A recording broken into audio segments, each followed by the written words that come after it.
ప్రభుత్వం అమలు చేస్తున్న సంక్షేమ పథకాలను ప్రతి ఇంటికి చేరవేసి ప్రజల్లో విస్తృత అవగాహన కల్పించాలని అమలాపురం ఎమ్మెల్యే ఐతాబత్తుల ఆనందరావు పార్టీ శ్రేణులకు పిలుపునిచ్చారు.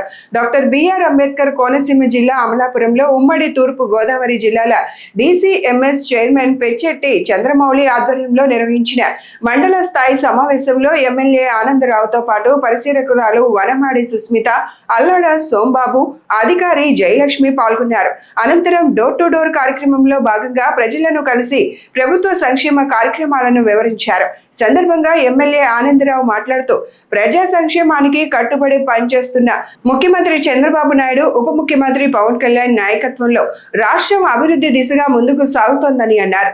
ఈ 2 సంవత్సరాల్లో ఏ విధంగా ఈ రాష్ట్ర ప్రజలకి కూటమి ప్రభుత్వం తరపున ముఖ్యమంత్రి గారి నాయకత్వంలో సంక్షేమ పథకాలు కానీ అభివృద్ధి కానీ ఏ విధంగా చేశామో ఇంటింటికి వెళ్ళి ప్రజలను అడిగి తెలుసుకోవటమే కాకుండా ప్రజా స్పందన కూడా ఈ సందర్భంగా మీ అందరం తీసుకోవడం జరుగుతుంది. ఎక్కడికి వెళ్ళినా కూటమి ప్రభుత్వము చాలా బాగా పనిచేస్తుందని, గౌరవ ముఖ్యమంత్రి చంద్రబాబు నాయుడు గారి పాలన చాలా బాగుందని, పవన్ కళ్యాణ్ గారు, మోడీ గారు సహకారం చాలా బాగుందని ప్రతి కుటుంబం దగ్గర ప్రతి ఒక్కరూ ఈ సందర్భంగా ఇవాళ తెలియజేస్తున్నారు.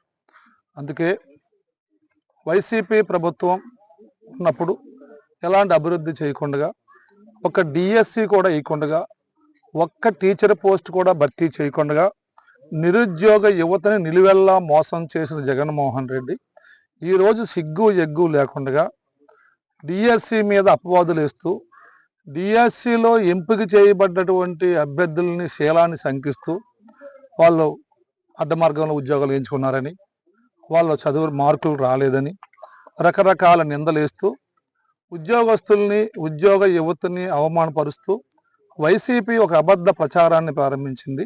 జాతీయ తెలుగుదేశం పార్టీ అధ్యక్షులు, ఆంధ్రప్రదేశ్ రాష్ట్ర ముఖ్యమంత్రి వర్యులు చంద్రబాబు నాయుడు గారి ఆదేశాల మేరకు పార్టీ ఒక క్యాలెండర్ ఇచ్చింది. ఆ క్యాలెండర్ ప్రకారంగా మొదటి బుధవారం, ప్రతి నెలలో మొదటి బుధవారం ఏదైతే యూనిట్ పరిధిలో ఒక మీటింగ్ జరపాలని, రెండవ బుధవారం మండల పరిధిలో ఒక మీటింగ్ జరపాలని, మూడవ బుధవారం నియోజకవర్గ పరిధిలో మీటింగ్ జరపాలని ఒక క్యాలెండర్ ఇవ్వటం. అందులో భాగంగానే ఈరోజు మా ఇంటి దగ్గర ఈ యొక్క సమావేశం ఏర్పాటు చేయడం జరిగిందండి. మండల సమావేశం. దానికి ఆనందరావు గారు, ఎమ్మెల్యే గారు, అలాగే పార్టీ అబ్జర్వర్ గారు సుస్మిత గారు కూడా ఇక్కడ రావటం జరిగింది. అదేవిధంగా ఇవాళ ఈ కూటమి ప్రభుత్వం వచ్చిన తర్వాత అనేక విధమైనటువంటి సంక్షేమ పథకాలు, ఆర్థిక ఇబ్బందులు ఉన్నప్పటికీ కూడా అనేక సూపర్ 6 ఆ రోజున చంద్రబాబు నాయుడు గారు ఇవ్వటం జరిగింది.